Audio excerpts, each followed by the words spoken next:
Gostaria de abrir com os irmãos em 1 Coríntios, capítulo 1, versículo 10. Paulo diz: Rogo-vos, irmãos, pelo nome de nosso Senhor Jesus Cristo, que faleis todos a mesma coisa e que não haja entre vós divisões. Antes sejais inteiramente unidos na mesma disposição mental e no mesmo parecer. Começamos semana passada, né? O Marcelo, na verdade, já nos ajudou bastante nesse assunto. E semana passada iniciamos também um conjunto de pensamentos sobre... Estou pegando aqui o contexto sobre disposição mental. É muito fácil a gente, com alguma pressa, a gente começar a falar o que você pode ou não fazer e a gente vê todos os problemas que os irmãos aqui em Corinto estavam passando, sem perceber que isso é um efeito, não é a causa. Né? Combater o efeito, né? Acho que na biologia, na medicina tem isso, né? Que são atitudes profiláticas ou atitudes que tentam manter um estado doente, mas não resolve o problema, não resolve a fonte da dor, a fonte da doença. É bobagem, na minha opinião. Nós quase gastaríamos muito tempo e gastaremos muita energia se a gente ficar muito atento às consequências de uma mente depravada. Né? Nós deveríamos olhar o nosso problema interior e por meio de uma cura interior e por meio da libertação que o Espírito Santo pode nos oferecer, avaliarmos os efeitos de uma vida vivida pelo poder do Espírito Santo.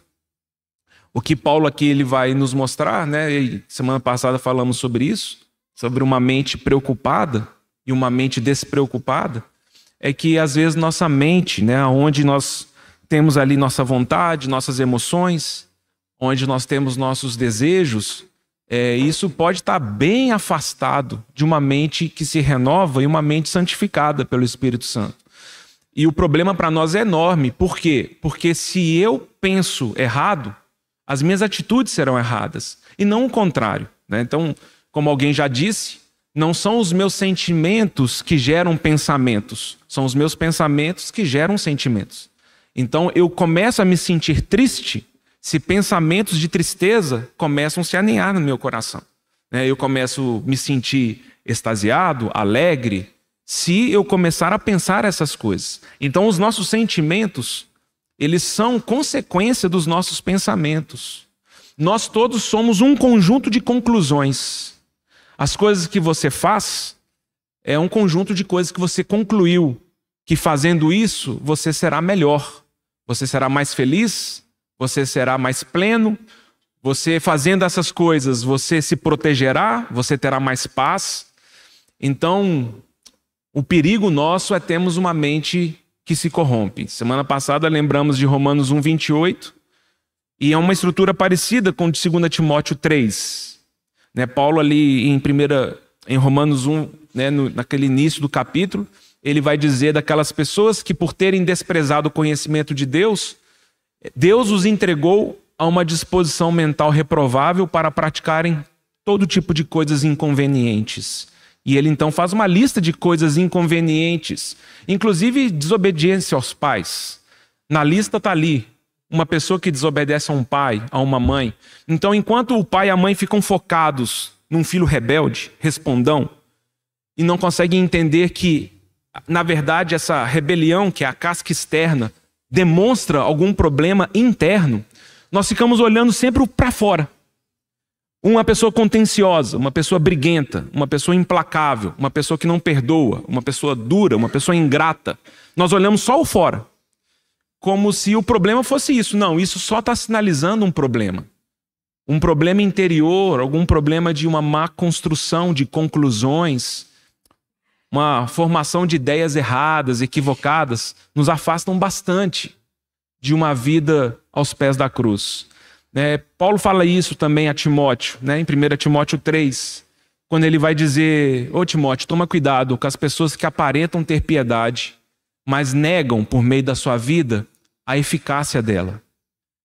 Cuidado, essas pessoas são iguais Janes e Jambres, que resistiram a Moisés Essas pessoas resistem à verdade e têm suas mentes corrompidas, réprobos quanto à fé.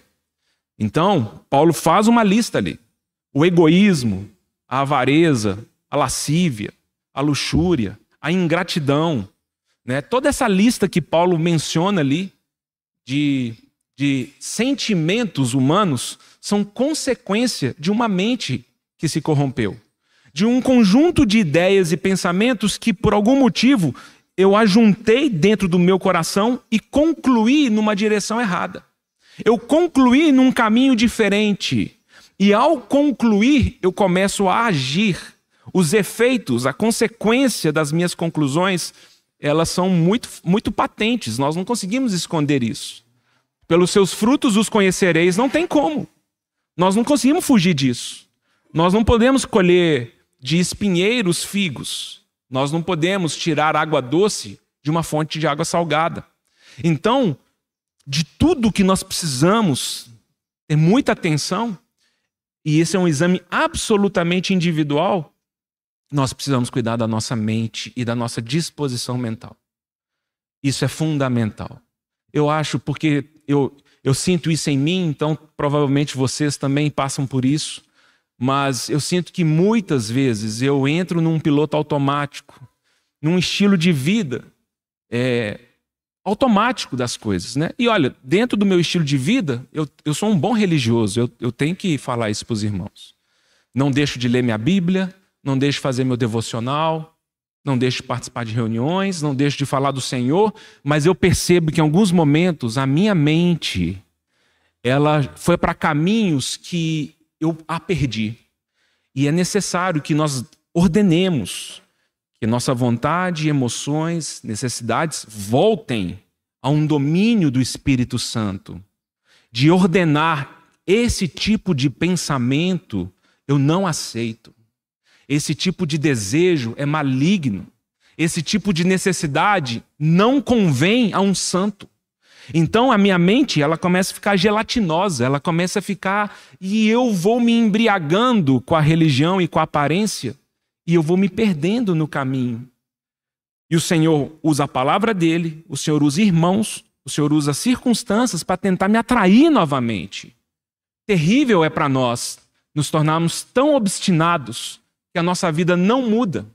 E o Senhor, na sua fidelidade, tentando nos trazer, mas a nossa mente, ela entrou numa disposição mental tão reprovável que nós nos contentamos com conclusões humanas e carnais. Nessa manhã eu gostaria de propor para os irmãos um assunto muito absoluto. Num tempo de pós-modernidade, num tempo em que sermos absolutos é fora de moda, porque a verdade sua é uma, a minha verdade é outra, eu gostaria de propor uma estaca muito absoluta na nossa fé cristã. Você pode concordar ou não, mas pelo menos não tem como ser meio termo. Então, o que eu gostaria de propor para você, como a nossa mente sob ataque e a nossa mente sendo bombardeada por várias coisas, qual que é a verdade que eu entendo que deveria ser absoluta, inegociável dentro de nós e no nosso entendimento? Não vai existir você sair da reunião e falar assim, eu concordo em partes com essa sentença.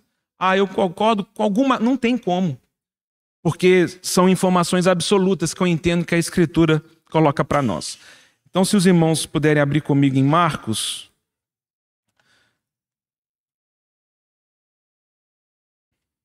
no capítulo 12.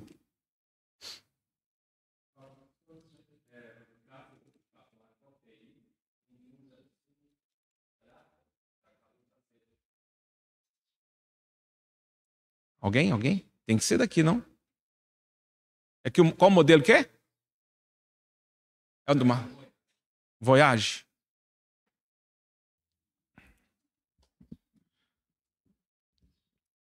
Marcos, capítulo 12, versículo 28. Chegando um dos escribas, tendo ouvido a discussão entre eles, vendo como Jesus lhes houvera respondido bem, perguntou-lhe: qual é o principal de todos os mandamentos? Respondeu Jesus: o principal é: ouve, ó Israel, o Senhor nosso Deus é o único Senhor. Amarás, pois, o Senhor teu Deus de todo o teu coração, de toda a tua alma, de todo o teu entendimento e de toda a tua força. O segundo é: amarás o teu próximo como a ti mesmo. Não há outro mandamento maior do que esses. Disse-lhe o escriba: muito bem, mestre. É com verdade que dissestes que ele é o único e não há outro senão ele, e que amar a Deus de todo o coração, de todo o entendimento e de toda a força, e amar ao próximo como a si mesmo, excede a todos os holocaustos e sacrifícios. Vendo Jesus que ele havia respondido sabiamente, declarou-lhe: não estás longe do reino de Deus. E já ninguém mais ousava interrogá-lo. Senhor, nós te agradecemos porque o Senhor nos trouxe aqui nessa manhã. Agradecemos pela tua palavra, agradecemos pelo teu Espírito Santo. Agradecemos pela tua fidelidade e o teu desejo de nos edificar e falar ao nosso coração. Por isso, nós temos essa expectativa, não por causa de quem fala, não porque quem ouve merece, mas é porque o Senhor é bom, porque o Senhor deseja se revelar e manifestar a tua verdade. Então, desejamos, Senhor, manifesta a tua verdade para que ela nos liberte. Revela-te a nós carecemos de revelação espiritual. E colocamos esse tempo aos teus pés para que apenas teu Espírito Santo fale aos nossos corações agora. Em nome do Senhor Jesus. Esse texto ele é mencionado 3 vezes, né, nos 3 evangelhos, Mateus, Marcos e Lucas. E em cada um deles o evangelista termina de uma forma, mas todas são fortes, né? Em Lucas 10, quando o Senhor fala isso para esse intérprete da lei, ele fala: faze isto e viverás. Em Mateus 22, quando é registrada essa história, o Senhor fala assim: é baseado nesses 2 mandamentos que depende toda a lei e os profetas. Há, sim, uma lei que ela é básica, onde todas as outras coisas são construídas em cima. Há, sim, algo que todos nós deveríamos perseguir. Não é várias leis e várias informações que vamos nos confundindo, né? Como se tivéssemos muitas coisas para obedecer e muitas coisas para fazer, e talvez nós nos percamos nesse caminho, né? Nós sabemos pela história que a lei de Moisés ela registrava 613 mandamentos. 613 mandamentos Moisés registra no Pentateuco para Israel cumprir e obedecer. Só que Deus, por meio do seu Filho, está dizendo: todas as coisas dependem de uma única lei, que é a mais importante. Ela é prioritária na sua história. Ame a Deus de todo o seu coração. Ouve, Israel. Aqui é tão bonito, né? Aqui em Marcos, Marcos registra que o Senhor faz menção do Shema Israel, né? Que ele lê de Deuteronômio 6,4. Shema Israel, Adonai Elohim, Adonai Errad. Deus é o único Senhor. Ouve, Israel. E essa expressão do Shema, né, Deuteronômio 6,4, ele é tão poderoso e tão forte para o judeu, né? Se os irmãos lerem lá Deuteronômio 6, lá vai dizer assim: olha, essa informação você vai atar no seu braço, você vai colocar na sua fronte. E eles, depois com o tempo, eles transformaram isso literalmente, né? Criando os filactérios. Vocês já viram esses judeus ortodoxos? Que pegam esse texto, escrevem ele no couro e amarram as franjas no seu braço, braço esquerdo, que é o mais próximo do coração, e escrevem eles numa caixinha e colocam aqui entre os olhos, na fronte, e amarram, falando isso: ouve, Israel. O nosso Senhor é o único Senhor. Ouve, ouve, coração, atenta-te. Não há outro Deus semelhante a Deus. Adonai, a Jeová, não há outro. E na continuação do texto de Deuteronômio 6, fala assim: é isso que você deve meditar e falar. É isso que você tem que falar com seus filhos quando você está com eles no caminho. É isso que você deve falar ao levantar e ao se deitar. Por isso que o judeu também tem por tradição citar o Shema quando acorda e quando vai dormir. Mas, irmãos, nós sabemos isso pela nossa experiência. O conhecimento necessita de revelação. Porque o próprio Senhor, em Mateus 23, critica os fariseus pelos filactérios e pelas franjas, e por todo um aparato e uma aparência de piedade que fala, e ele vai falar: vocês são hipócritas. Você sabe que Deus é o único Deus? Como você responde a isso? Como que na prática a sua devoção a Ele se dá? Como é que a sua mente responde ao ouça? Eu sou o único Deus, eu sou o único Senhor. Você precisa me amar com todo o seu coração, com toda a sua força, com todo o seu entendimento e com toda a sua alma. E você, ao me amar assim, eu já te dou um segundo mandamento, para que você não viva na espiritosfera e para que você não viva separado dos outros, em mosteiros no deserto, numa relação exclusiva, eu e Deus. Ele fala: não, calma que tem um segundo que está unido a Ele. Ame o seu próximo como a ti mesmo. E o Senhor Jesus fala: todas as coisas, elas convergem nesses dois mandamentos. Se você buscar, perseguir esses dois mandamentos, todas as outras coisas elas serão ajustadas. São os dois grandes mandamentos. Ame a Deus de todo o seu coração e trate o seu próximo como você gostaria de ser tratado. É simples assim, mas é simples assim. Romanos 13, Paulo faz menção disso. O amor é o cumprimento da lei. Porque todos os mandamentos, não matarás, não adulterarás, não furtarás, se resumem nisso: amar o meu próximo como a mim mesmo. Porque se eu não quero que você me furte, como é que eu vou te furtar? Se eu não quero que a minha esposa me traia, como é que eu vou traí-la? É simples assim, irmão. O que eu não gostaria que você fizesse comigo, eu não vou fazer com você. E é isso que o Senhor também fala em Mateus 6,12. Todas as coisas, a lei e os profetas podem ser definidos com tudo o que eu quero que o outro me faça, assim eu faço com ele também. Esse é o cumprimento da lei dos profetas. É uma mente que está orientada ao outro. Os irmãos percebem que esses dois mandamentos, eles nos ordenam: ame a Deus e ame o seu próximo.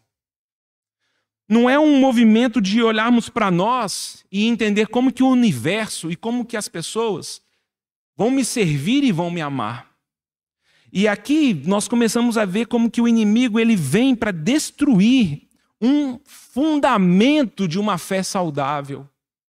Porque se nós entendemos bem, Tiago 2,8, o Tiago usa a mesma expressão.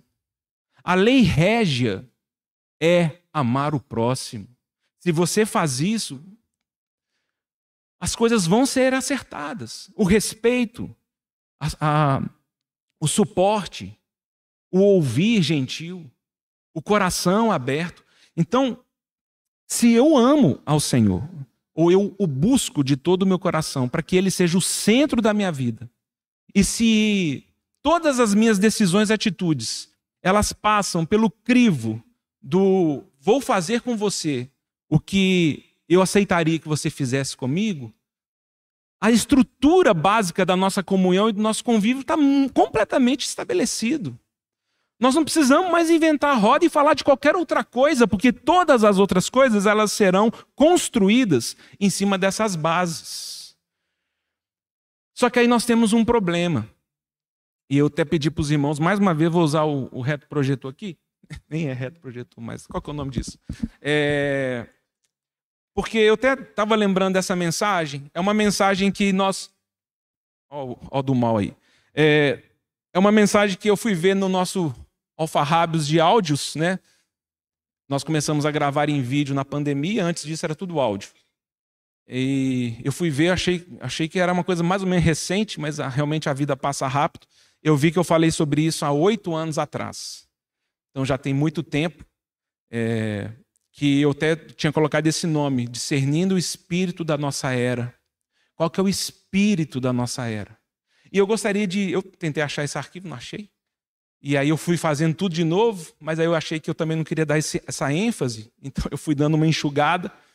Porque, irmãos, se a nossa mente for esclarecida, se o Senhor nos libertar e expor as mentiras do diabo, nós encontraremos um caminho para a nossa santificação. O inimigo não tem interesse de ser visto. Ele não tem interesse de ser notado.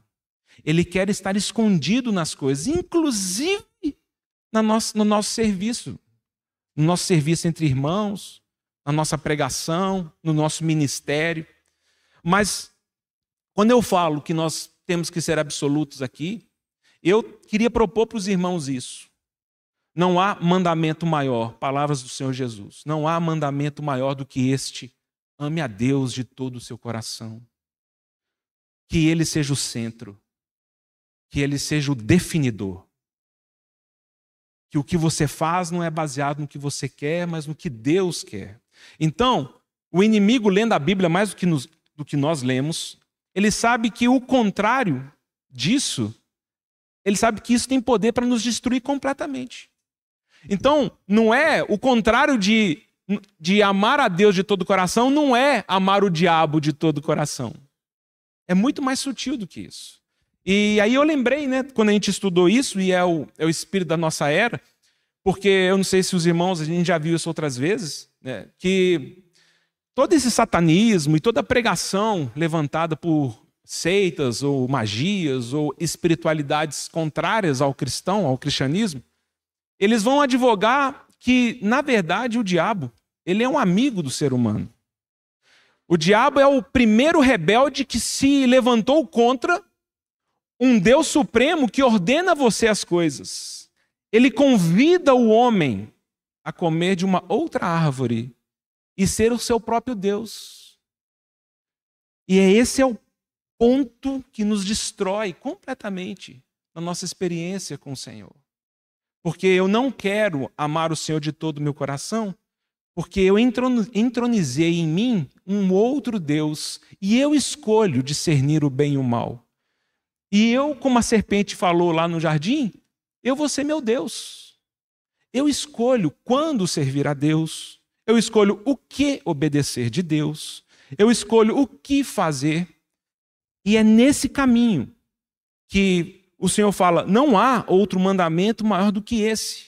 O inimigo fala: então é justamente nessa base, onde tudo você vai construir, que eu vou implodir isso.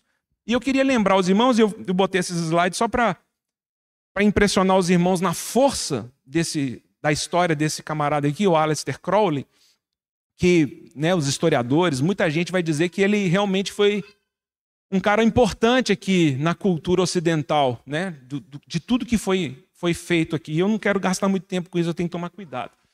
Passar, por favor. A gente já viu, né, alguns historiadores dizem, né, muito triste, porque ele nasceu no final do século XIX e ele era filho de missionários do movimento dos irmãos. O pai dele, o pai e a mãe, ele cresceu no movimento de Plymouth, né, lá dos irmãos da Inglaterra, e o pai dele era missionário. O pai dele morre quando ele tinha 11 anos de câncer. E ele então vai para a faculdade fazer filosofia, e ele começa a se envolver com esoterismo, né? Então, aí está falando isso, começou a mexer com ocultismo, misticismo, práticas de alquimia, magia, começou a entrar em contato com o mundo espiritual, começou a praticar magia negra, né, orgias, e ele também se tornou viciado em heroína e cocaína. O currículo do camarada é respeitável, né? Ele foi membro da Ordem Hermética da Aurora Dourada, ele fundou uma outra seita chamada Astrum Argento, ele foi líder da Ordem dos Templários do Oriente, e ele escreveu vários tratados, né, sobre diversos assuntos, como Cabala e Tarô. Em 1909, durante uma viagem à Argélia, Essas notícias aqui eu peguei da super interessante na internet, mas tem biografia, tem livros, tem um monte de coisa, porque ele é uma personagem muito conhecida da virada do século. Então, dizendo que ele invocou 30 demônios numa cerimônia de magia sexual, e depois eu vi uma coisa que eu fiquei depois coçando a cabeça, com muitos movimentos que estão entre os irmãos, né, o movimento cristão, que ele também ensinou rituais para que a pessoa descobrisse quem é seu anjo da guarda. E ele fazia magia para que você tivesse um pacto com seu anjo da guarda. E já tem muitos anos isso, mas tinha uma época para trás que virou modinha isso, né? Algum tempo atrás, assim, 30 anos atrás, eu lembro de pessoas e reuniões. Ele mexeu com, eu não sei se está escrito aqui, mas ele mexeu com vidas passadas e entender questões do passado. O camarada, ele mergulhou em tudo aí que é místico, magia, liberalidade, sexualidade. E aí esse camarada aí, ó, depois os irmãos fiquem atentos, ó, o olho de Horus ali nesse chapéu dele, o pentagrama no livro, são elementos e símbolos que estão acompanhando a sociedade nossa já há muito tempo, né? Quando o sol nascia, ele adorava o deus Ra, fazia missas gnósticas, fazia as suas missas negras. Ele tinha seus seguidores que também se machucavam para conseguir coisas dos... Olha a foto do cara, não é muito simpático não, né? Quem aqui gostaria de ouvir o conselho dele e viver segundo o conselho dele? Dá uma olhada aí, Thais. Olha a cara do cara. Você gostaria de falar assim, fala para mim como eu devo viver, que eu estou te levando a sério. Então, o que aconteceu? Em 1904, ele estava no Egito, lá no Cairo, e ele teve ele fala que foi uma teofania, onde Horus se revelou a ele por meio de um emissário, esse Aiwas, aonde ele recitou o livro da lei. Ele falou assim, ó, escreve aí, qual que é a revelação máxima da humanidade. Escreve aí aquilo que é fundamental para um ser humano. Então, ele tem até uma foto aqui, porque o Crowley era alpinista, xadrezista, jogava xadrez, foi campeão de xadrez, ele era poeta, ele era escritor, ele era desenhista, e ele, depois da manifestação desse cara, ele até desenhou aí o Aiwas, que era o emissário lá do deus Horus. E aí ele, por favor, ele começa a escrever esse livro. Eu dei uma lida nele. Ele é domínio público, né? Você pode achar ele na internet. Na Amazon tem ele de graça. E ele é fino, né? Então ele é rapidinho de ler. E ele é escrito num formato como se fosse o nosso livro de Provérbios de Salomão. Eles são provérbios, são estrofes, né? São vários textos. Tinha colocado um monte aqui, mas não é o meu propósito, porque eu queria impressionar você com aquilo que talvez seja o absoluto do inimigo, o absoluto do mal. Então, ele começa a escrever, né, dessa revelação espiritual, inclusive tem tudo a ver com a nova era de Aquários, a manifestação de um novo tempo na humanidade, tem tudo a ver, está tudo costurado aí já há alguns séculos, né, para a manifestação do iníquo. A manifestação do iníquo de 2 Tessalonicenses, essa palavra aí eu acho que já é uma referência para nós, é a mesma da iniquidade de Mateus 7, é anomia. O que é anomia? Viver sem lei. A manifestação do iníquo é para você viver sem lei. Fazer o que você quer. E essa talvez seja a conclusão que ele fala. Então ele vai dizer, olha, eu sou a serpente secreta, enrodilhada e a ponto de saltar. Em meu enrodilhar existe gozo. Se eu deixo cair a minha cabeça e lanço o meu veneno, então há arrebatamento na terra, eu e a terra somos um. Gozo, desfrute, satisfação, contentamento, e é muito forte isso, né? Eu sou a serpente e eu e essa terra, tá vendo tudo isso aqui que está aqui? Nós somos um. A palavra de pecado é restrição. Não existe laço que possa unir o dividido, senão o amor. Tudo mais é maldição. Tomai vossa fartura e vontade de amor como vós quiserdes, quando, onde e com quem vós quiserdes. Então, o nome é amor. Se tem amor, está valendo qualquer coisa. Em nome do amor vale tudo. Faça o que você quer, como, quando e onde você quiser. Eu estou sobre vós e em vós, meu êxtase está no vosso, a minha alegria é ver a vossa alegria. Né? Satanás ele se propõe ao homem caído como a sua resposta de satisfação. Você está procurando alegria? Eu tenho uma ótima notícia. Eu posso te oferecer isso. Então, com teu todo, tu não tens direito senão fazer a tua vontade, e nenhum outro deverá dizer não. Ninguém tem o direito de falar para você que você não pode fazer o que você quer fazer. E aí vem a suma. Tinha muitas outras coisas que eu fui cortando, né? Mas assim, quando você se propõe a se abrir para uma vida baseada na sua vontade, você vai virando um animal e você vai virando um monstro. Inclusive, tem textos ali dele que ele fala assim: eu odeio o consolo, eu odeio o consolador. Né? Se alguém te trata mal, trate-o mal também.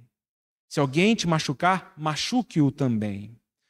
Né? E aí ele vem com essa conclusão: não existe lei além de faze o que tu queres. E aí tem a lei do telema, né? Que ele vai dizer isso, e aí tem os telemáticos, né?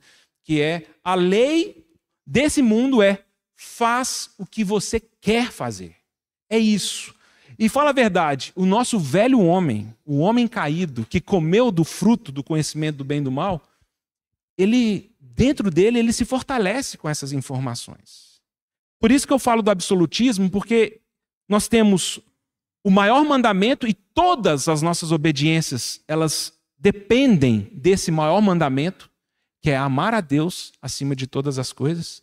O inimigo vem e fala assim: pessoal, não é isso. A lei é faze o que tu queres. Satisfaz seus desejos, satisfaz a sua vontade. E essa palavra telema é a palavra no grego vontade, né? Que pode ser, o Strong's ele também coloca como desejo. Cara, você quer fazer o quê? Faz.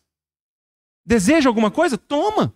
E olha, eu não estou falando aqui necessariamente de coisas ruins, né? Eu estou falando de um coração em que ele decide fazer o que ele quer. E muitas coisas que nós queremos fazer são permitidas. E aí, rapidinho também falando desse caboclo aqui, que é o Anthony LaVey, que ele já tá vendo só o sinal aqui do chifrinho dele, ele abriu a igreja satânica, né? Já nos anos 60, falando que ele baseou a igreja de Satanás na documentação de Crowley, porque Crowley morre em 47. Alguns historiadores dizem que é por meio da literatura crowleyana que a Primeira e Segunda Guerra eclodem. A Europa ela é devassada por uma lógica e uma ideia de vamos fazer o que a gente quer e vamos ver o que acontece. Crowley ele se torna, facilmente nós podemos falar, alguns dizem que ele abriu portais e dimensões de potestades, que Hollywood, qualquer coisa que vocês podem pensar, irmãos, eles são baseados nessa lei, faze o que tu queres. Eu fui pegando, né? Não é difícil vocês verem isso depois, né? Depois de Crowley veio o movimento hippie, que é uma liberação sexual, é sexo, drogas e rock and roll. Onde veio antes do movimento hippie, veio o movimento do rock, né? Começando ali nos anos 50, né? Com Beatles, com Elvis Presley um pouquinho antes, Rolling Stones, todos eles fazendo menção a essa lei, faze o que tu queres. E aí depois veio o heavy metal. Né? Inclusive Raul Seixas, que era crowleyano, existe uma música do Raul Seixas falando viva o telema, faz o que tu queres e será o todo da lei. Raul Seixas e Paulo Coelho foram magos. E eles entraram nesse ambiente e nesse contexto de inspiração de magia negra. Né? E o próprio Raul Seixas fala, não, o diabo é o pai do rock. Né? E aí quando vem o heavy metal, por exemplo, um dos slides que eu tinha colocado era esse sinal de chifre, né? Ele é estabelecido pela igreja de Satanás como fazendo uma menção a Satanás como o grande rebelde, e acho que esse é o ponto. Porque não é o diabo que tem, sim, irmãos. Tem várias missas e vários rituais de derramamento de sangue, e todas essas coisas que nós saímos correndo e fugimos de medo. Mas o diabo também se apresenta como, eu estou aqui para que você seja feliz. Não obedeça a Deus. Não se submeta a Ele. Coma o fruto que você quer. Viva da forma que te apraz. E aí, essa igreja de Satanás também tem seus 10 mandamentos, né? Porque tudo é uma cópia do verdadeiro, né? Tudo é um xerox do verdadeiro. E não há surpresa nenhuma para nós que quando o diabo também tenta ser esse grande imitador das coisas do Senhor, ele vai dar os 3 primeiros mandamentos dele, sua vontade deve valer mais do que tudo no universo. Amar a si mesmo sobre todas as coisas. Amar ou odiar o próximo como este te ama ou odeia. Agora eu te falo, por favor, seja sincero com você. Será que nós não estamos sendo muito influenciados pelo espírito desse mundo? O que eu quero é o que me define. Os meus desejos. Pode desligar, que depois era só mostrar os Beatles, mas não precisa. O que eu estou tentando dizer para os irmãos, e por isso que eu falei que é absoluto, é que se da mesma forma que nós podemos falar que nós podemos encorajar um ao outro, assim, ame a Deus de todo o seu coração e ame o seu próximo como a ti mesmo, porque todas as outras coisas que nós fizermos dependem disso. Nós também não poderíamos concluir o contrário. Não importa tudo que você faz, não importa o dinheiro ofertado, não importa seu ministério, não importa o tempo com os irmãos, não importa se você participa de reuniões, não importa se você ama a você mesmo em primeiro lugar. A luta aqui com Paulo, com os coríntios, irmãos, reavaliem a disposição mental de vocês. Porque é dali que está erodindo tudo. E todos os problemas que vocês estão tendo se dá nessa base. Onde nós decidimos e vivemos e fazemos segundo a nossa vontade. O nosso velho homem jamais vai se submeter à sua autoanulação e à sua morte para que o Senhor Deus seja Deus. Então o inimigo, ele busca no nosso velho homem, como o Celso mencionou nessa manhã, para que você vai viver por meio de Cristo? Viva por meio do seu velho homem para Cristo. Não vai funcionar. Não vai funcionar. E o Senhor precisa iluminar o nosso entendimento para que nós não caiamos nessa armadilha. É inegociável. O primeiro de tudo. Não há outro mandamento. E tudo depende disso. Ouve, Israel. O Senhor é o único Deus. Viva e se submeta a Ele. Busque dele a vontade dele. E quando nós olhamos para o movimento espiritual, né, na Bíblia toda, nós vamos perceber como que Satanás sempre trabalhou nesse sentido. E sempre trabalhou nessa direção.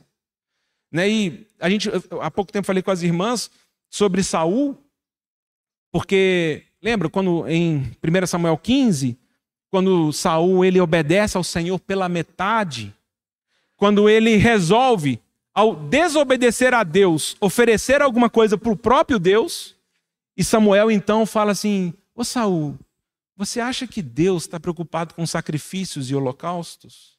E não é essa a resposta do intérprete para o Senhor aqui em Marcos 12? Deus não tem prazer no nosso serviço se antes disso eu não o amo em primeiro lugar. Por isso que é fundamental, a nossa mente precisa lutar contra isso. Porque nós rapidamente nos satisfazemos com a aparência externa da nossa realidade. E esse intérprete fala para o Senhor: mestre, falastes bem. Deus não está preocupado com isso. Inclusive, é a oração famosa de Davi no Salmo 51, né? Quando ele confessa o seu pecado. Porque, Senhor, se o Senhor quisesse sacrifícios e holocaustos, eu os daria todos. Eu, como rei aqui, mandaria acabar com a floresta, pegar toda a madeira, pegar todos os animais e sacrificar ao Senhor. Mas o Senhor fala: não, eu estou procurando um coração quebrantado. O que é um coração quebrantado? Coração quebrantado é um coração que se esmiuça e se quebra, porque ele não fará o que ele quer fazer, ele fará a vontade de Deus. É nesse mecanismo que o Senhor vai nos conquistando. Senhor, eu sei qual que é a tua vontade. Me capacita então para executá-la. Saul, ele foi esse rei, primeiro rei ungido, e ele obedece pela metade, e aí Samuel fala uma coisa duríssima para ele. Ele fala, Saul, rebelião é como pecado de feitiçaria, e obstinação é como idolatria e culto aos ídolos do lar. É interessante essas expressões, né? Rebelião a quem? Em primeiro lugar, a Deus. Quando eu me rebelo a Deus, é quase como que eu estivesse abrindo legalidade e fazendo relação com espíritos malignos. Ou vocês acham que esses espíritos não estão ao nosso redor? Ou você acha que toda vez que você cai, seja num pecado de lascívia, não há espírito sobre você te definindo? Ou nós estamos infantilizados demais para achar que todos os nossos problemas são nessa dimensão material? Ou quando o Senhor está tentando ganhar seu coração e encharcar seu coração de ternura e de perdão, de repente você se sente preso novamente a sentimentos e ressentimentos e ódio e rancor, e como se não existissem espíritos malignos. Samuel fala, sabe o que vai acontecer, Saul? Um espírito em rebelião é como um feiticeiro. É alguém que invoca e começa a servir a espíritos malignos. E aí não é de se estranhar que no capítulo seguinte, em 1 Samuel 16, o Senhor autoriza um espírito maligno a atormentar Saul. E a partir daquele momento até o final da vida de Saul, a Bíblia abre essa cortina e nos mostra o mundo invisível e fala, sabe essa pessoa? Sabe essa pessoa que no mundo dos homens a gente chama de bipolar? Sabe essa pessoa que no mundo dos homens nós falamos de uma pessoa inconstante? Uma pessoa depressiva? Então, no mundo espiritual nós vamos falar para você, há um espírito maligno que tem tomado sua mente, que tem governado suas conclusões, que tem drenado a sua esperança em Cristo, que tem tirado de você a alegria da salvação.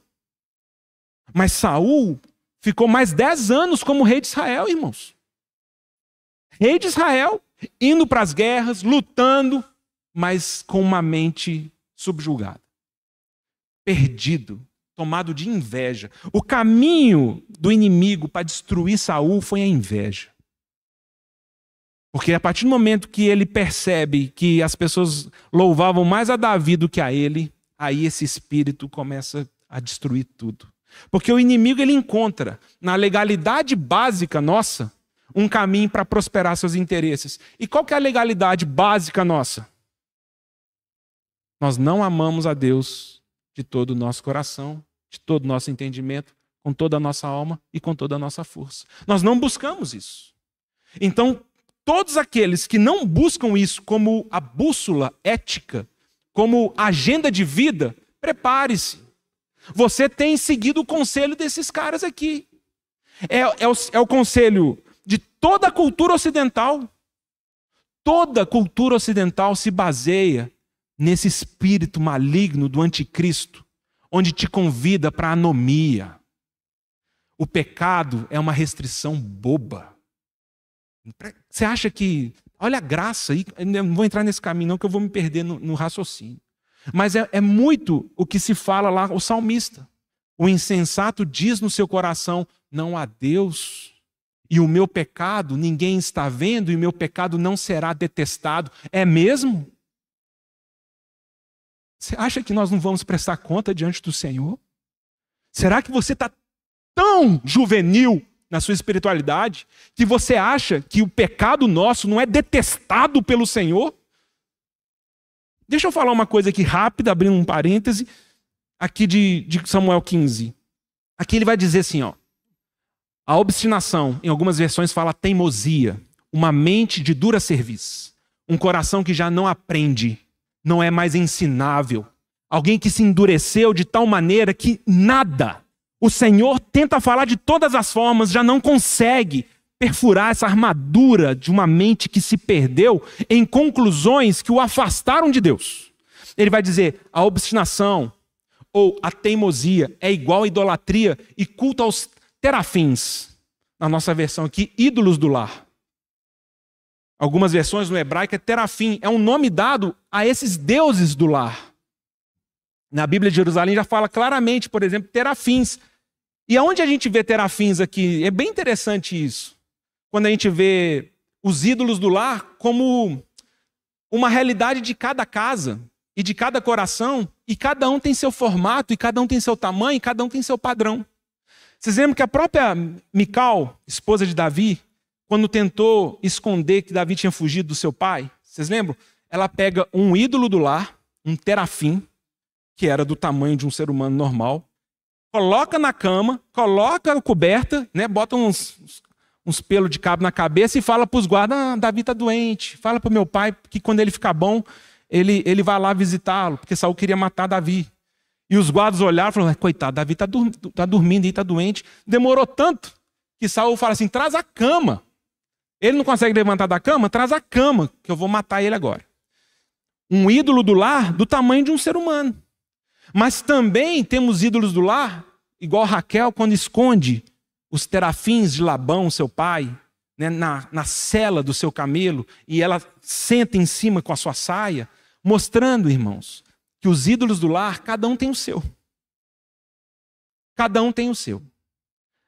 Labão, ele até fala isso para Jacó. Você veio aqui, você pegou minhas filhas, você enriqueceu com o meu gado.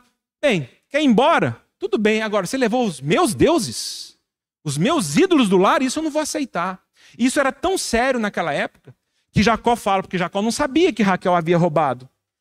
Jacó fala assim, eu não roubei Deus nenhum seu. Vamos fazer o seguinte, se você encontrar quem roubou, você pode matar essa pessoa.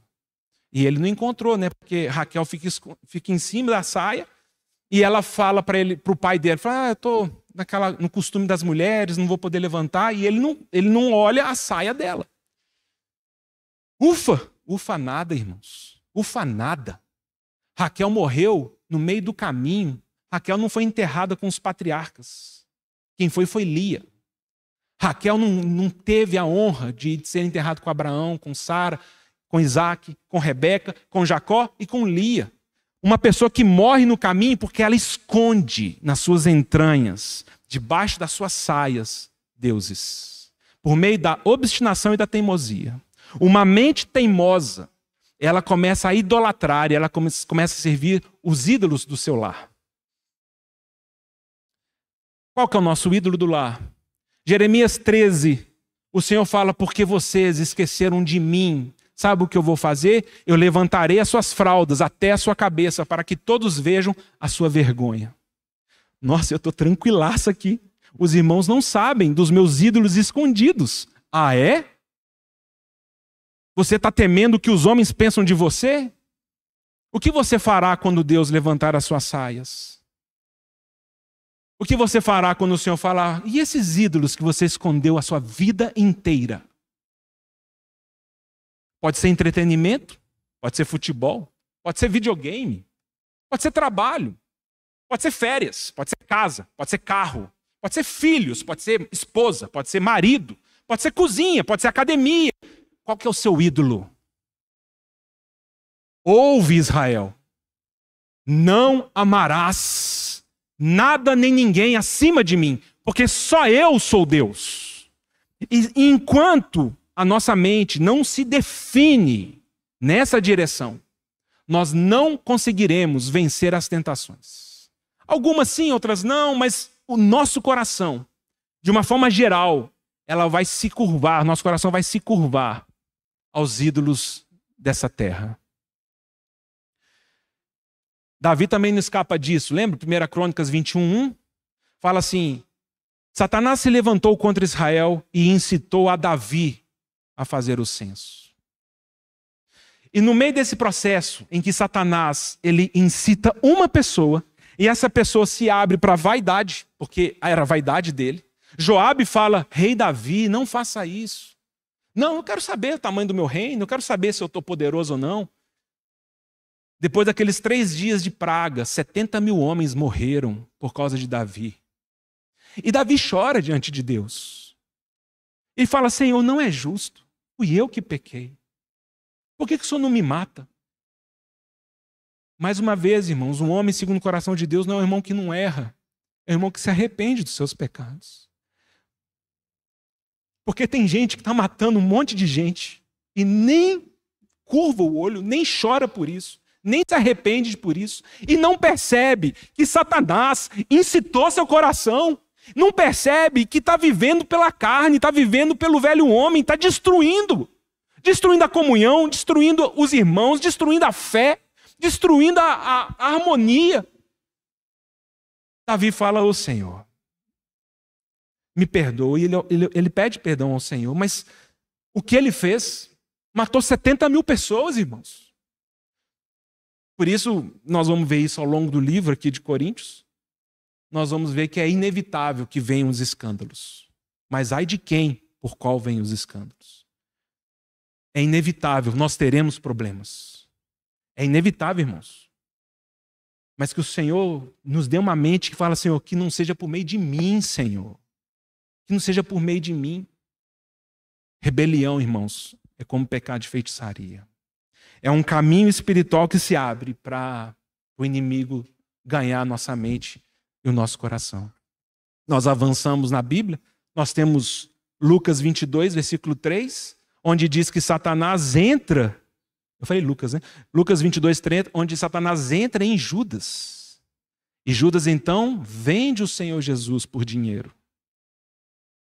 Nós temos Paulo falando para Timóteo, em 1 Timóteo 5, no versículo 6, quando ele fala das viúvas, ele fala que algumas viúvas começaram a buscar seus prazeres. E no versículo 15 ele fala, elas agora estão seguindo a Satanás. Mateus 16, nós conhecemos esse texto, quando Pedro se aproxima do Senhor Jesus e fala, não, Senhor, esquece esse negócio de cruz e de morrer, isso jamais acontecerá contigo. Arreda-te, Satanás. E qual que é a premissa satânica? Porque cogitas das coisas dos homens e não nas coisas de Deus. Satanás não tem um interesse especificamente de que você pare de vir nos cultos. Inclusive, você pode até ler a Bíblia às vezes, né? Orar, participar de uma vigília, um jejum, ser professora da escola dominical, hein? Que beleza. Eu canto tão bem, você lá do louvor.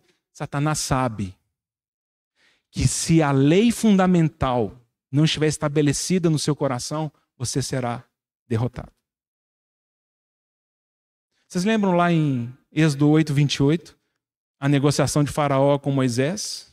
Eu achei tão interessante esse sarcasmo quase de Faraó, quando ele fala assim, seguinte, eu vou deixar vocês irem, eu vou deixar vocês sacrificarem, adorarem ao Deus de vocês, mas aqui dentro, vocês não vão para longe não. Inclusive, aí ele termina o versículo falando isso, inclusive eu queria pedir para vocês, orem por mim. Orem por mim. O inimigo, ele olha para nós e fala assim, se o seu coração não deseja que Deus seja seu Deus, faz o que você quiser, está tudo garantido. Vai no culto, dá oferta, vai lá pregar nas missões, vai lá. Estou dando indireta, não, é só exemplo, tá? Porque Samuel e Carlos estão indo para a Amazônia, Riz está indo pregar aqui numa missão. Não estou falando que isso é errado, eu estou falando que isso não é o principal mandamento. Não é nessa informação que a nossa mente gera aderência e fala, isso aqui é inegociável. Isso aqui eu não posso abrir mão. Aí o inimigo fala, não, vai, e ora por mim também.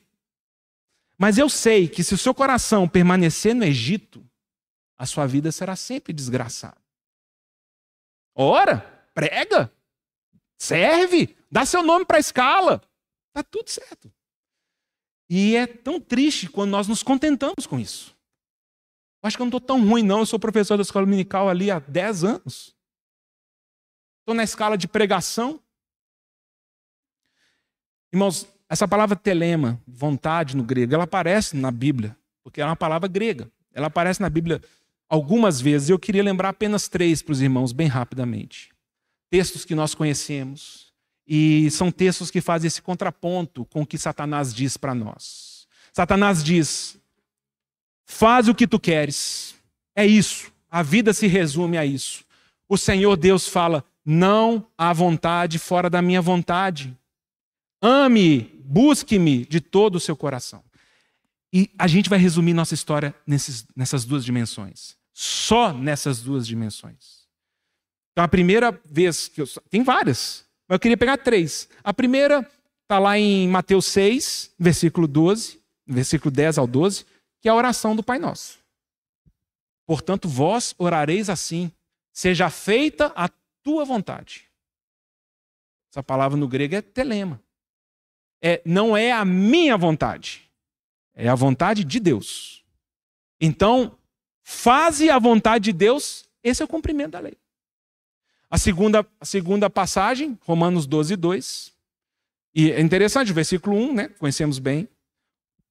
Rogo-vos, pois, irmãos, que vos ofereceis como sacrifício vivo a Deus, que é o vosso culto racional. Ofereça-se, sacrifique-se, morra, para que você experimente a vontade de Deus. Telema. E Mateus 26, 42, a oração do nosso Senhor Jesus no Getsêmani. A segunda oração dele, ele fala assim: meu Pai, se o Senhor não quiser passar esse cálice para que eu não o beba, seja feita a tua vontade. O nosso velho homem não suporta isso, irmãos. Nosso velho homem não quer morrer. Nosso velho homem não quer ser crucificado. Mas da mesma forma que isso é verdadeiro, eu preciso te dizer que o nosso novo homem em Cristo não suporta o pecado. O nosso novo homem em Cristo não crescerá dando as mãos com a profanação. Nós precisamos escolher o caminho, não há dois.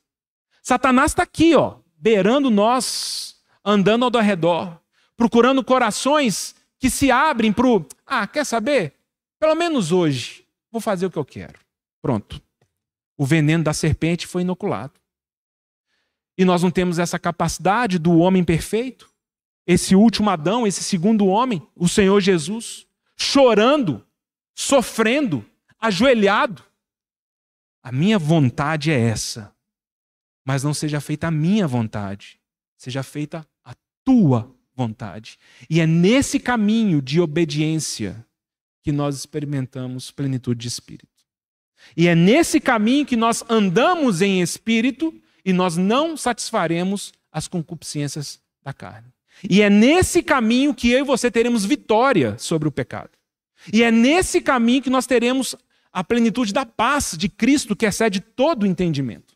E é nesse caminho que nós experimentaremos o fruto do Espírito na prensa do azeite. Não é isso que significa Getsêmani? É pegar a azeitona da oliveira e prensar essa azeitona para que o óleo escorra. Nós queremos ser cheios do Espírito Santo, sem consagração. Queremos ser cheios do Espírito Santo, cheio de ídolos do lar, nos definindo e nos ordenando as coisas que queremos fazer. Mas é só quando o Senhor espreme esse azeite, essa azeitona, que a liberação do Espírito se manifesta dentro de nós. É fácil? Claro que não. Nosso velho homem, ele se recusa a morrer. Mas tão lindo, né? Essa história que o Celso contou. E eu queria muito poder falar isso para os irmãos. Aproveitando 2025. Irmãos, eu queria tanto viver em novidade de vida. Eu queria tanto que os irmãos olhassem para mim e falassem: o que aconteceu com o coração seu? O que aconteceu com a sua vontade? O que aconteceu com a sua vida? Não mais eu, mas Cristo vive em mim. Não é a minha vontade, é a vontade dele. Não ando tentando satisfazer meus desejos e impulsos humanos e terrenos. Mas eu quero viver sob o júdice, sobre a autoridade da vontade de Deus. Ah, é? Então prepare-se, porque nós vamos te esmagar. Satanás, ele vai ficar irado, o mundo vai nos considerar loucos, mas aí nós vamos chegar ainda, né? Coríntios 1,18. Porque Satanás, o satanismo, Crowley, no livro da lei, tem um provérbio que Crowley, né, esse Horus fala assim: eu sou a ave de rapina que bicou o olho de Jesus na cruz. Raul Seixas tem uma música dele que ele fala: eu não sou besta para morrer pendurado numa cruz. O rock, o heavy metal, eles vão dizer que a cruz é sinal de fraqueza. E fraco é o homem que aceita ser crucificado. A vitória de Satanás, do grande rebelde desse planeta, se dá justamente na cruz. Mas não é para nós, não é exatamente o contrário. Né? Oséias leu isso há pouco tempo, Coríntios 1,18. A palavra da cruz é loucura para os que se perdem, mas para nós é o poder de Deus. Porque eu vou ser salvo, não é com Deus melhorando o meu velho homem, é matando o meu velho homem. E esse velho homem, ele é mortificado quando todas as vezes que ele é confrontado com a vontade de Deus, eu falo, seja feita a tua vontade, Senhor, não a minha. Mas da mesma maneira que isso é um caminho de progresso espiritual, à medida que nós começamos a recuar nas obediências básicas, simples do Senhor, nós nos perdemos também no caminho. Por isso que o Senhor Jesus fala para os Efésios, lembra-te de onde caístes, arrepende-te. Tenho, porém, contra ti. Não sou mais seu primeiro amor. Eu sei, conheço as tuas obras, conheço a tua perseverança, conheço o teu labor. Eu sei. Mas eu vou falar para você, igreja, se você não se arrepender, removerei de ti o candeeiro. Não há testemunho. O nosso testemunho não é religioso. O nosso testemunho não é uma comunidade ou um grupo de irmãos que tem vários cultos com todos os tipos de ministério. O nosso testemunho é um testemunho de pessoas salvas pela graça, que testemunham que Jesus Cristo é o Senhor. E andamos e vivemos segundo os mandamentos do nosso Senhor. E é nessa construção, num desejo de uma mente que não aceita não se subordinar à vontade de Deus, que nós, então, podemos edificar nossos ministérios, nossos serviços. Amando uns aos outros, como a nós mesmos, e amando a Deus em primeiro lugar, com toda a nossa força e nosso entendimento. Não aceite, porque é satânico, é demoníaco. Não aceite, o irmão Elísio falou isso, né, semana retrasada, quando partiu o pão. Cansei de fazer o bem. Isso é satânico, é demoníaco. Cansei, ninguém me reconhece. Estou aparecendo sozinho nessa história. Cansei do meu marido, cansei da minha esposa, cansei dos meus filhos, cansei dos irmãos. Está na hora de eu curtir um pouco a vida. Está na hora de eu poder curtir um pouco o salário, minha pensão, minha aposentadoria. Está na hora. Irmãos, faz o que tu queres. Esse é o sábio conselho da serpente, que vai destruir a sua vida espiritual em Cristo Jesus. Eu queria terminar provocando os irmãos também com um exemplo que eu li algumas semanas atrás e eu fiquei muito impressionado com ele. É a história lá do Senhor Deus, né, com Jó, ali no primeiro capítulo do livro de Jó, versículo 7. Eu li isso de um rabino, né, e ele deu esse insight e realmente eu fiquei pensando nisso. Porque, não sei se os irmãos já se perguntaram disso. Ali no versículo 6 fala assim, um dia quando os filhos de Deus vieram prestar contas, vieram na presença de Deus, Satanás também foi com eles. É como se a Escritura estivesse mostrando, cara, Satanás, ele não pode fazer as coisas do jeito que ele quer, da maneira que ele quer, ele precisa, inclusive, periodicamente se encontrar diante do nosso Senhor Deus. Ouve, Israel, o único, e prestar conta das coisas que ele faz. E o Senhor Deus pergunta para Satanás assim, de onde vens? E ele fala, de vaguear e passear pela terra. E aí esse rabino ele dá um insight que eu fiquei bem impressionado com ele.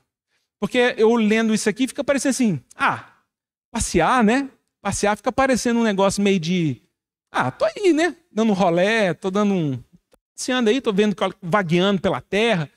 Mas ele disse que não. Ele disse que Satanás foi bem petulante com Deus. Ele foi bem arrogante com o Senhor Deus, porque... E aí ele usa a mesma expressão de Gênesis 3:8. Na viração do dia, o Senhor Deus estava passeando no jardim e procurando o homem.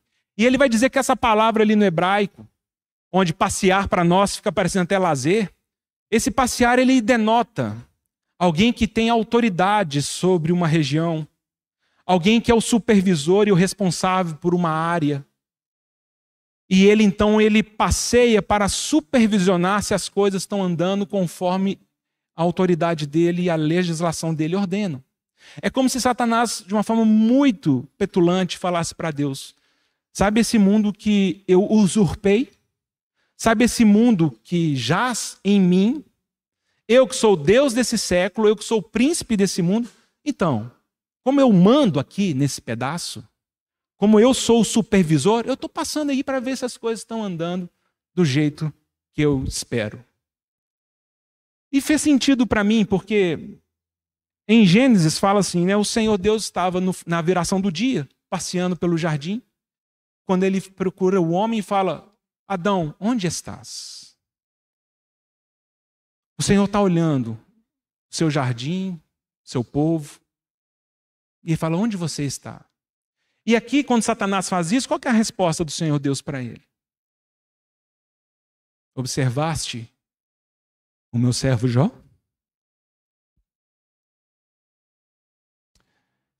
E eu fico pensando, se o diabo e Deus pudessem ter um diálogo acerca da minha vida.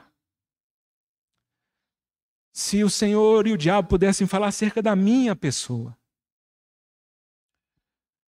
Deus fala para o Satanás: é verdade, Satanás. Você está fazendo um trabalho em tanto aqui nesse planeta. Você conseguiu derrubar uma raça inteira. O velho homem, o homem caído, ele se corrompeu completamente. E tudo se resume no: eu vou fazer o que eu quero e eu vou comer do fruto que me interessa. Eu não quero da árvore da vida. Mas Satanás, você observou que nem todos são assim? Você observou o meu servo Jó? E como Filipiano se propõe, eu gosto bastante dessa aproximação dele, desse texto. Satanás fala para Deus assim: Deus, eu conheço Jó. Eu sei quem ele é. Mas, com todo respeito, o Senhor fez uma cerca, o Senhor o guardou, o Senhor o protegeu, o Senhor o abençoou. Não tem muito para que se louvar, não. E Deus, quando fala assim: ok, Satanás, eu vou derrubar a cerca e você pode tocar nele. Colocando em miúdos, é como se Deus falasse para Satanás: Satanás, você observou meu servo?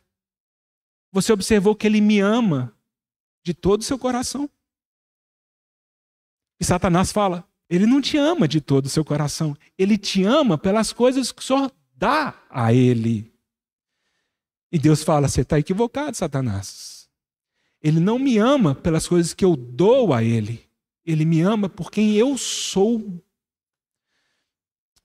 E Jó, sem saber, ele se torna o alvo dessa, entre aspas, aposta. E no final da história de Jó, nós percebemos como que ele também tem um aprofundamento da sua compreensão de Deus. Porque antes eu conhecia só de ouvir falar. Agora a minha experiência com Deus ela é muito mais profunda. Sabe por quê? Porque quando Deus nos faz passar pelo calvário da cruz, onde o nosso velho homem é crucificado, mais de Cristo e desse novo homem é formado em nós. E novos sentimentos, novas vontades, novos desejos são formados em nós. E nós vamos nos tornando seres humanos segundo Jesus Cristo. E isso não tem nada a ver com religião e seguir e obedecer mandamentos humanos. Isso é uma realidade espiritual que se brota de alguém que permite-se morrer. Satanás ele tem que ir embora ali, coçando a cabeça e falando: existem pessoas nessa terra que têm ouvido a voz de Deus e têm crido que ele é o único Deus. E tem o amado de todo o seu coração, de toda a sua alma, de todo o seu entendimento e com toda a sua força. Por outro lado, nós temos Gênesis 3, onde o Senhor ele também passeia pelo jardim e procura esse homem, escondido nas folhas de figueira, nu, sem glória e consciência do seu pecado. E esse Deus fala: onde estás? E eu convido os irmãos a considerarem isso. Um Deus que fala para você e para mim, onde você está? Onde seu coração está? Ou uma pessoa que, ao desfrutar de Deus como seu centro, é Deus que fala para Satanás, observaste o meu servo? Eu tenho os meus aqui. 1 Pedro 4,1, Pedro fala assim, tendo Cristo sofrido na carne, armai-vos também vós mesmos do mesmo pensamento. Pois todo aquele que sofreu na carne abandonou o pecado. Para quê, irmãos? Para que no tempo que ainda vos resta na carne, não mais andeis de acordo com as paixões do homem, mas segundo a vontade de Deus. A nossa história quase se resume a isso. Vontade de Deus, paixões dos homens. E todos os dias precisamos fazer nossas escolhas. Todos os dias. Lembra de Apocalipse 13, 14? E eu termino mesmo com isso. Ali no final de Apocalipse 13, eu falei isso recentemente. Né? Essa visão, né? Porque nesse trecho João fala assim, vi. E João viu. Viu multidões, reinos, nações, que na sua fronte estava o número da besta. E ele ouve uma voz falando assim, aquele que tem entendimento para entender, entenda. O número é 666, o número do homem. Uma mentalidade centrada em mim mesmo. Um caminho onde eu resumo fazer as coisas da forma que eu acho e quero fazer.